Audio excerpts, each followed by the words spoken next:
Hi guys, welcome to I dream. నేను మీ చాణక్య. మన తెలుగు ఇండస్ట్రీలో ఇప్పటి వరకు ఏదైనా మూవీస్ రిలీజ్ అవుతున్నాయంటే పెద్ద మూవీస్ మెయిన్గా ఆ హైప్ అనేది అండ్ ప్రేక్షకుల మధ్యలో ఉన్న అటెన్షన్ చాలా ఎక్కువగా ఉంటుంది. మూవీ ఎప్పుడెప్పుడు రిలీజ్ అవుతుందా, మనం ఎప్పుడెప్పుడు చూసేయాలన్నట్టు ఉంటుంది. ప్రజెంట్ ఇప్పుడైతే పుష్ప 2 మూవీకి కూడా అలాంటి హైప్ అండ్ ప్రేక్షకుల మధ్యలో ఆదరణ కూడా అలాగే ఉంది. ఏదైనా మూవీస్ ఎక్కువ హైప్ వచ్చిందంటే అక్కడ ఏదో తేడా కొడుతుంది సీనా అని అనుకునే టైప్ జరిగిన సందర్భాలు మన తెలుగు ఇండస్ట్రీలో చాలా ఉన్నాయి. మరి పుష్ప 2కి హైప్ ఉంది, మరి సిచ్యువేషన్ ఎలా ఉండబోతుంది అని వాటి గురించి కూడా మనం మాట్లాడుకుందాం. మనతో ఈరోజు మాట్లాడడానికి మరి senior journalist and film critic అయిన భరద్వాజ్ గారు మనతో పాటున్నారు. మరి సార్ని అడిగి తెలుసుకుందాం. హాయ్ సార్, నమస్తే సార్. నమస్తే అండి. సార్, ఓవర్ హైప్ ఎప్పుడైనా ఏ మూవీకి ఏదైనా వచ్చింది అంటే ఖచ్చితంగా ఆ మూవీలో ఆ ప్రేక్షకుల దగ్గర నుంచి నిరాశ ఎదురవుతుంటుంది. ఇప్పుడు పుష్ప 2 కూడా ఏంటంటే హైప్ బీభత్సంగా అంటే ఆకాశానికి ఎత్తినట్టే ఉంది. అవును. ఆ హైప్ ప్రేక్షకుల అంచనాలను రీచ్ అవ్వకపోతే పరిస్థితి ఎలా ఉంటుందంటారు? అంటే ఈ హైప్ క్రియేట్ అవ్వటం అనేది రెండు కారణాల చేత జరుగుతుంది. ఒకటేమో ప్రోడక్ట్ మీద ఉన్నటువంటి నమ్మకంతో, ప్రోడక్ట్ చూసిన తర్వాత వాళ్ళకు వచ్చిన కాన్ఫిడెన్స్ నుంచి ఈ హైప్ క్రియేట్ చేస్తే అది జెన్యూన్ ఆర్గానిక్గా జరిగినట్టుగానే భావించాలి. కానీ కొన్ని సందర్భాల్లో ప్రోడక్ట్ మీద డౌట్లు ఉన్నప్పటికీ విపరీతమైన హైప్ క్రియేట్ చేస్తారు. ఎందుకంటే ఓపెనింగ్స్ గ్రాప్ చేసేస్తే కొంతవరకు సేఫ్ అయిపోతుంది. దీని వలన కూడా జరగచ్చు. అంటే రెండు రీజన్స్ ఉంటాయి, రెండు ఎండ్స్ ఉన్నాయి దీనికి. ఏ ఎండ్లో సినిమా ఉంటుంది అనేది ఆ రోజు మొదటి ఆట చూసి బయటకు వచ్చినటువంటి ప్రేక్షకుడు ఏం మాట్లాడతాడు, ఏ మూడ్లో ఉన్నాడు అనే దాన్ని బట్టి ఉంటుంది. రెండోది, ఇక్కడ టిక్కెట్ల రేట్లు చాలా భారీగా ఉన్నాయి. ప్రీమియర్ది అయితే 1300, 1500, ఇంకా అయితే దేవి థియేటర్లో అట్లాంటితే 2000. 3000 రూపాయలకి టిక్కెట్లు కొన్న వాళ్ళని కూడా చూశాను నేను. మా 3000కి సింగిల్ స్క్రీన్స్లో నైట్ 9 o'clock షోకి కొనుక్కున్న వాళ్ళు ఉన్నారు. ఇంకా పూర్తిగా పర్మిషన్లు రాలా. 9కి కావచ్చు, 1 o'clockకి కావచ్చు అనే స్పెక్యులేషన్ మీద 3000 డబ్బులు ఇచ్చేసుకున్న వాళ్ళు ఉన్నారు. సో అక్కడి నుంచి 1000 రూపాయల వరకు నడుస్తుంది. అది 1000 నుంచి 3000 వరకు నడుస్తుంది ఆ మార్కెట్. పోతే మామూలు స్క్రీన్స్లో అంటే సింగిల్ స్క్రీన్లో కూడా గతంలో 170కి అమ్మారు టికెట్లు. ఇప్పుడు దాన్ని 350 దాకా తీసుకొచ్చారు. మల్టీప్లెక్స్లో 600 దాకా తీసుకెళ్ళారు. కొన్ని చోట్ల 700 దాకా వెళ్ళింది అది. అంటే 600 నుంచి 700 మధ్య మల్టీప్లెక్స్లో. సింగిల్ స్క్రీన్లో 300. ఇది రేంజ్. 350 వరకు కొన్ని చోట్ల ఉందట. ఈ రేంజ్లో సినిమాలకి డబ్బులు వసూలు చేస్తున్నారు. ఈ సినిమాకి టిక్కెట్ల రేట్లు పెంచుకునే అవకాశం మొట్టమొదటిగా ప్రభుత్వాల దగ్గరికి వెళ్ళి ఇలా మాకు ఒక జీవో కావాలి, మేము టికెట్ల రేటు పెంచుకుంటాం ఈ సినిమాకి అని ఆలోచన చేసిన వాడు శ్యాంప్రసాద్ రెడ్డి. ఎవరు? మన ప్రొడ్యూసర్ మల్లెమాల. ప్రొడ్యూసర్.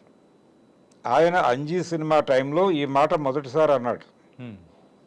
అంటే అంజీకి మేము భారీ బడ్జెట్ పెడుతున్నాం కాబట్టి గవర్నమెంట్ దగ్గరికి వెళ్ళి 200 రూపాయలకి టికెట్ అమ్ముకోవటానికి పర్మిషన్ తెచ్చుకోవాలనుకుంటున్నాను అన్నాడు తప్ప అవలేదు అది. ఆయన వెళ్ళలేదు, జరగలేదు. ఆ తర్వాత జై చిరంజీవి సినిమా అప్పుడు దత్తు గారు వెళ్ళారు, పర్మిషన్ ఇచ్చారు. ఒక 30 రూపాయలు 40 రూపాయలు పెంచారు.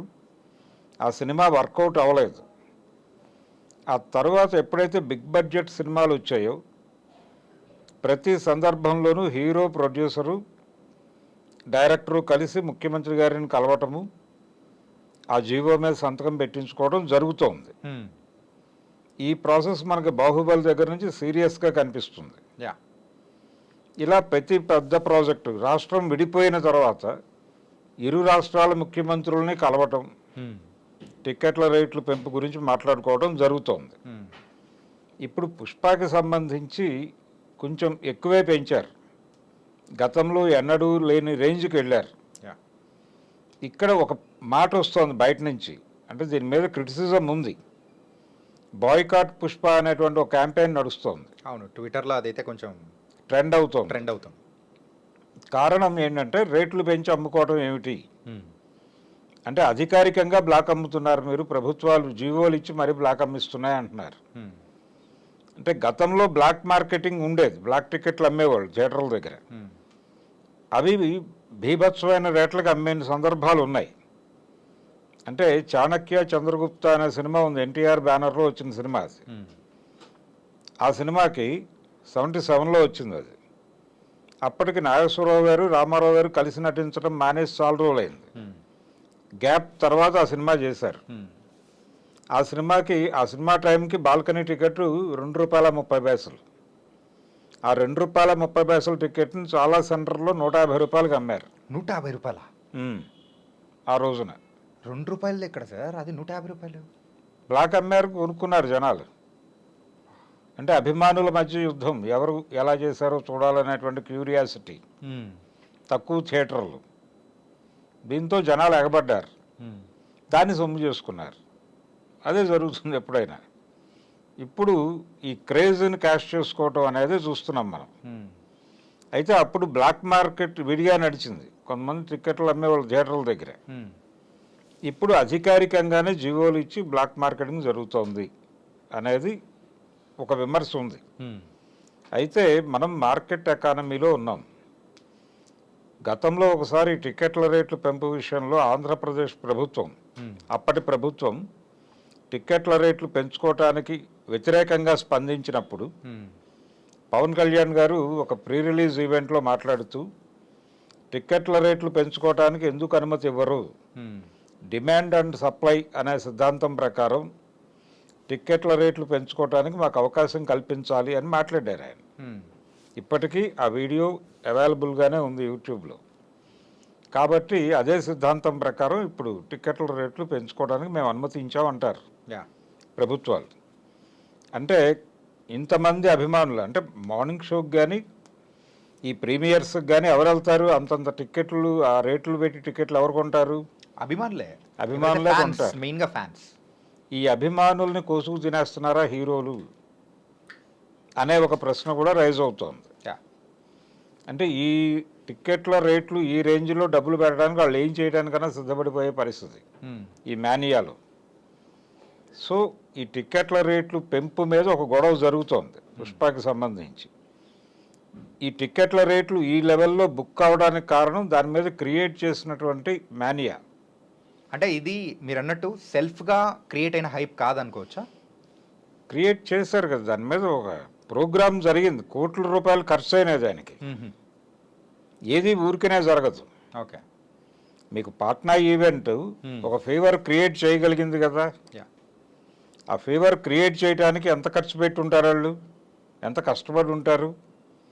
అలాగే ప్రతి ఈవెంటు వాళ్ళు డిజైన్ చేస్తున్న పద్ధతి, అలాగే ఏం మాట్లాడాలి, ఏ టైంలో ఏది బయటకు వదలాలి, ఇదంతా ఒక వ్యూహం ప్రకారం ఆ సినిమాని జనాల్లోకి పంపు చేశారు.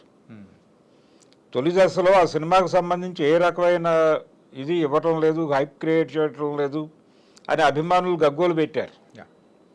సడన్గా వాళ్ళు ఒక ప్రోగ్రామ్ డిజైన్ చేశారు, ఆ డిజైనింగ్ మొదలైంది. వాళ్ళు జాతీయ స్థాయిలో ఈ మేనియా క్రియేట్ చేయగలిగారు పాన్ ఇండియా లెవెల్లో. అన్ని చోట్ల బుకింగ్స్ ఓపెన్ అయినా విపరీతమైన రష్ ఉంది. జనాలు రేట్ల గురించి ఏమీ బాధ అవ్వటం లేదు, కొంటున్నారు టికెట్లు. పర్టికులర్గా దీన్ని పెద్ద ఇష్యూగా కూడా చూడటం లేదు. టికెట్ల రేట్లు పెంపు అనేది సీరియస్గా సినిమా చూడదలుచుకున్నటువంటి వాళ్ళు ఎవరూ పట్టించుకోవట్లేదు. అయితే సినిమా మీద క్రిటికల్గా ఉన్న వాళ్ళు మాత్రమే పట్టించుకుంటున్నారు. పట్టించుకుని విమర్శలు చేస్తున్నారు. ఇది జరుగుతోంది, ఏది క్యాంపెయిన్ ఒకటి జరుగుతోంది, బాయ్కాట్ పుష్ప అని. ఈ బాయ్కాట్ పుష్పాన్ని ప్రాపగాండా చేస్తున్న వాళ్ళందరూ కూడా 3-4 రోజుల తర్వాత చూస్తారు.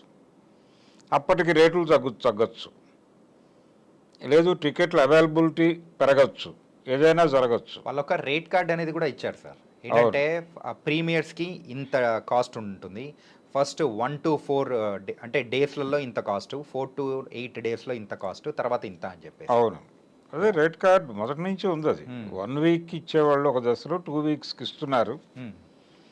ఈ రేట్లు పెంచుకోవడం అనేది కరెక్టా కాదా, రేట్లు పెంచడానికి ప్రభుత్వాలు ఎందుకు అనుమతిస్తున్నాయని చాలామంది గొడవ పడుతున్నారు. ప్రభుత్వాలు ఎందుకు అనుమతులు ఇస్తున్నాయంటే ఇది మార్కెట్ ఎకానమీ.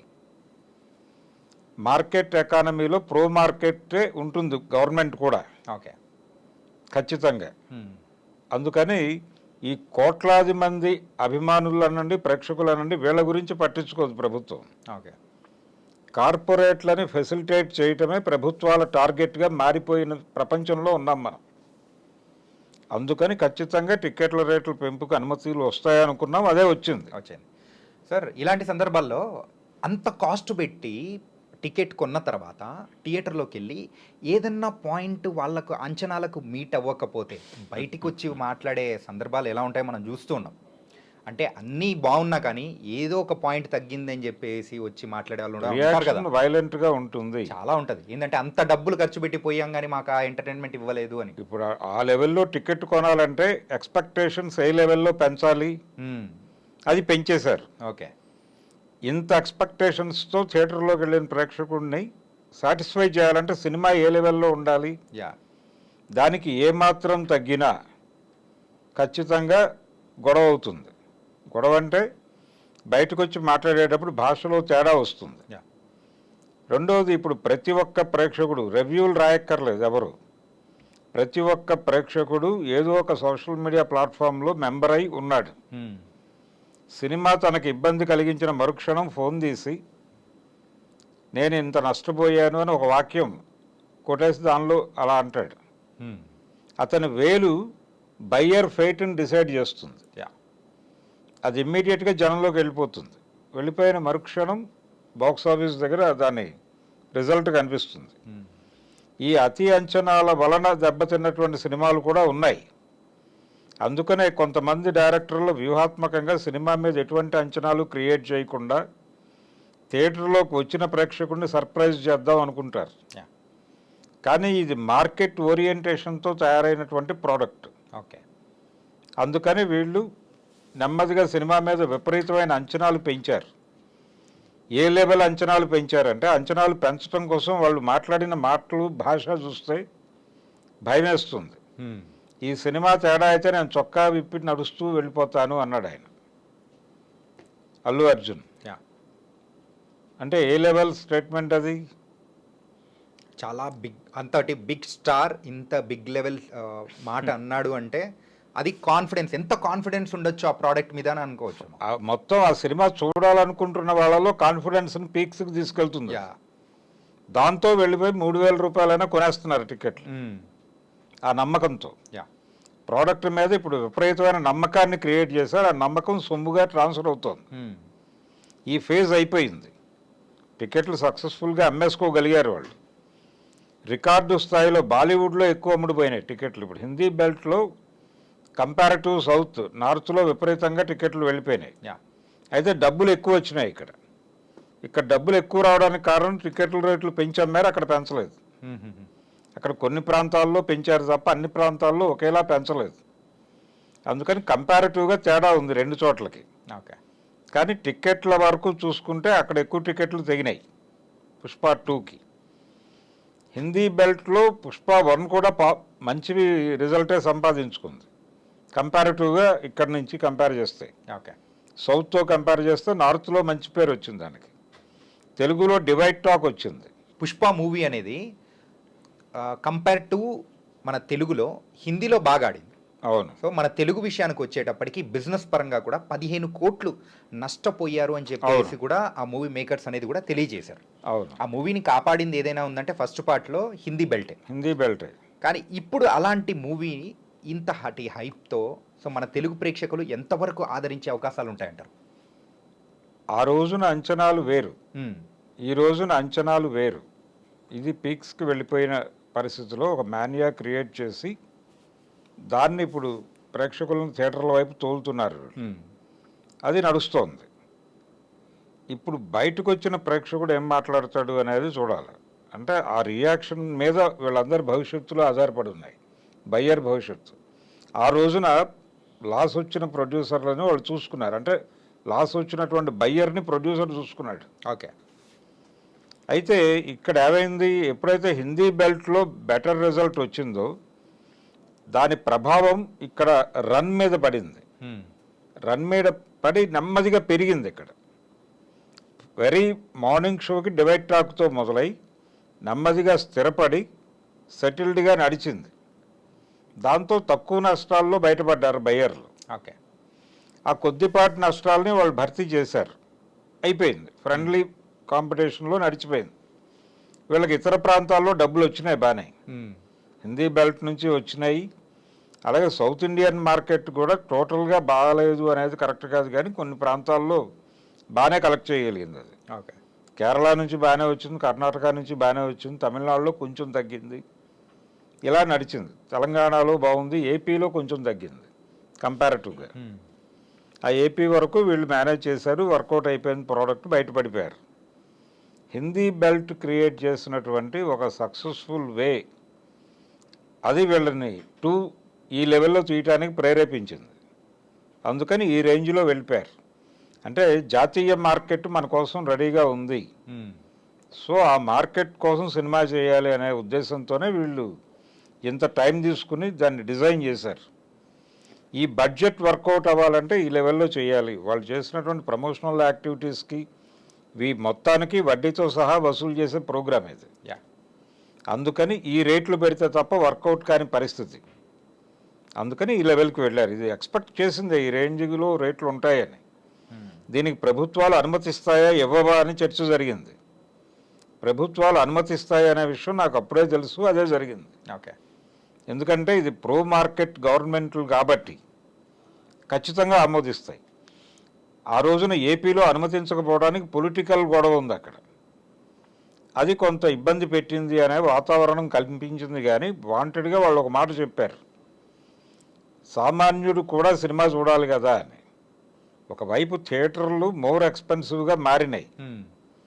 ఈ మారిన సందర్భంలో ఈ పెరిగిన రేట్లతో జనాలు థియేటర్కి వెళ్ళాలంటే ఇప్పుడు ఆల్రెడీ మీమ్స్ సర్క్యులేట్ అవుతున్నాయి. పుష్ప టికెట్ కోసం 2 గాజులు అమ్మేసుకున్నాను అని ఒక మీమ్ నడుస్తోంది. దాంతోపాటు పుష్ప టికెట్ల కోసం బ్యాంకులు లోన్లు ఆఫర్ చేస్తున్నాయని ఇలాంటి మీమ్స్ అన్ని సర్క్యులేట్ అవుతున్నాయి సోషల్ మీడియా. అంటే ఆ టికెట్ ప్రైజెస్ అలా ఉండేటప్పటికి ఫన్నీగా కూడా ఆ మీమర్స్ ఇలా చేసి సర్క్యులేట్ అనేది దాని మీద అటాక్ మొదలు పెట్టారు. వాళ్ళు ఏమనుకుంటున్నారంటే ఇది కూడా పబ్లిసిటీ అనుకుంటున్నారు, మరక మంచిదే అనే టోన్లో వెళ్ళిపోతున్నారు. ఓకే. అది నడుస్తోంది సార్. ఇలాంటి సందర్భాల్లో ఇంత కాస్ట్ పెట్టి మెయిన్గా అయితే 30,000 ఒక 20,000 వచ్చే సర్వసాధారణమైన నార్మల్ మన మిడిల్ క్లాస్ లాంటి వాళ్ళు ఏంటంటే అంత కాస్ట్ పెట్టి చూడాలా మనం ఒక మూవీకి అని అనుకొని ఒక నెల రోజులు ఆగితే ఓటీటీలో వచ్చేస్తుంది అని కూడా అనుకునే వాళ్ళు కూడా ఉన్నారు కదా. ఉన్నారు. సో అలాంటి వాళ్ళు మరి వాళ్ళు ఎలా ఏంటి అంటారు? అంటే దీని మీద ఒక విశ్లేషణ ఏంటంటే ఈ సినిమా మీద హైప్ క్రియేట్ చేయటం వలన ఈ మధ్య రిలీజ్ అయినటువంటి కొన్ని చిన్న సినిమాల జోలికి జనాలు వెళ్ళలేదు. అంటే ఈ సినిమా చూడటం కోసం వాళ్ళు దాని మీద డబ్బులు ఖర్చు పెట్టకుండా ఆపారు, హోల్డ్ చేసుకున్నారు. అందువలన బాగున్న సినిమాకి కూడా జనాలు థియేటర్కి వెళ్ళలేదు. ఇది చిన్న సినిమాయే కదా, ఓటీటీలో చూద్దాం, పెద్ద సినిమా కాబట్టి ఆ థియేటర్లో చూద్దాం, థియేటర్కల్ ఎక్స్పీరియన్స్ ఉంటుంది దానికి, థియేటర్లో చూస్తే తప్ప ఆ సినిమా చూసినట్టు ఉండదు, ఈ సినిమా ఎక్కడ చూసినా ఒకటే, ఫోన్లో చూసినా ఒకటే, కాబట్టి దీన్ని వదిలిపెట్టేద్దాం అని జనాలు అనుకుని కొన్ని సినిమాలకి జనం వెళ్ళలేదు అనే అభిప్రాయం ఈ మధ్య రిలీజ్ అయ్యి దెబ్బతిన్నటువంటి, అంటే రివ్యూస్ బెటర్గా వచ్చి జనాలు థియేటర్కి రాని సినిమాలు ఉన్నాయి. రోటీ కపడా, రొమాన్స్ ఇలాంటి సినిమాలు. ఆ డైరెక్టర్లు ఇదే బాధపడుతున్నారు ఇప్పుడు. ఈ సినిమా వలన ఈ ప్రమాదం జరిగింది, అది రిలీజ్ కాకుండానే మా సినిమాలను కిల్ చేసింది అనే ఒక మాట వస్తోంది బయటకి. ఒకవేళ ఇది జెన్యూన్ అనుకుంటే రేపు పొద్దున ఈ థియేటర్కి వెళ్ళి ఈ సినిమాలు చూడాలి అనుకునేవాళ్ళు వాళ్ళ పరిస్థితి ఏమిటి అనేది. అంటే ఈ లెవెల్లో డబ్బులు పెట్టేసిన తర్వాత వాడు కొంతకాలం పాటు సినిమా చూడడం, ఇది ఓకే బాగానే ఉంది, కానీ ఎందుకు పెంచుతున్నారు ఈ రేట్లు ఈ రకంగా అంటే ప్రేక్షకులు ఒక సంఘంగా ఏర్పడి టోటల్గా 2 తెలుగు రాష్ట్రాల సినిమా ప్రేక్షకులు ఒక్క మాట మీదకి వచ్చి, ఒక తాట మీదకి వచ్చి, మనం ఏ సినిమానైనా సరే ఫ్లాప్ చేస్తే అది 4 వారాల్లో ఓటీటీలోకి వస్తుంది కాబట్టి ఉచితంగా ఇంట్లో చూద్దాం అనుకుంటే ప్రతి సినిమాని ఫ్లాప్ చేసేస్తారు కదా. అది లేదు అనేటువంటి ఆ ఐక్యత వాళ్ళలో రాదు అనే కాన్ఫిడెన్స్తో వీళ్ళు రెచ్చిపోతున్నారు. రెండోది, ఈ సినిమా అంటే థియేటర్కల్ ఎక్స్పీరియన్స్ అనే మాట చెప్పి నెమ్మదిగా జనాల్ని ఓటీటీలకి ఓటీటీలకు అంటే సింగిల్ స్క్రీన్ ఆడియన్స్ని ఓటీటీలకు నెట్టేసి మల్టీప్లెక్స్ ఓటీటీ రెండింటినే ఉంచుతారు. ఆ కాన్స్పరసీ కనిపిస్తోంది. రాబోయే కాలంలో అదే చూస్తామేమో. సింగిల్ స్క్రీన్స్ ఉండవు ఇక. ఉండవు. సింగిల్ స్క్రీన్కి వెళ్ళే ఆడియన్స్ అందరూ కూడా ఓటీటీలకు వెళ్ళిపోతారు. ఓటీటీలకు కూడా ఆడియన్స్ కావాలి కదా, వీళ్ళందరినీ అటు తోసేసి ఒక సెక్షన్ ఆఫ్ పీపుల్ని ఇటు లాగేస్తారు మల్టీప్లెక్స్లకి, అంతే. ఓకే. ఆ డివిజన్ జరగబోతోంది భవిష్యత్తులో. ఓకే. దానికి పుష్ప అనేది ఒక రూట్ మ్యాప్ ఇస్తోంది, ఈ పుష్ప 2 అనే సినిమా. Yeah, nice sir. ఏంటంటే పుష్ప 2 మూవీ ఆ హైప్ అనేది కూడా ప్రేక్షకుల మైండ్లో, ఆ టికెట్ ప్రైజెస్ ఇలాంటివి వాటన్నిటి గురించి కూడా చాలా చక్కగా విశ్లేషించారు. So thank you so much sir. Thank you. Yeah, Pushpa 2 movie మరి టికెట్ ప్రైజెస్ ఎంత హైప్ను తెస్తున్నాయో, మరి ఆ కాస్ట్ని బట్టి ఆ మూవీ మీద ఎక్స్పెక్టేషన్స్ ఎలా ఉన్నాయో అన్ని వాటి గురించి కూడా మన భరద్వాజ్ గారు చాలా చక్కగా వివరించారు కదా. మరో ఇంటర్వ్యూతో మళ్ళీ కలుద్దాం. అంతవరకు take care. This is your Chanakya.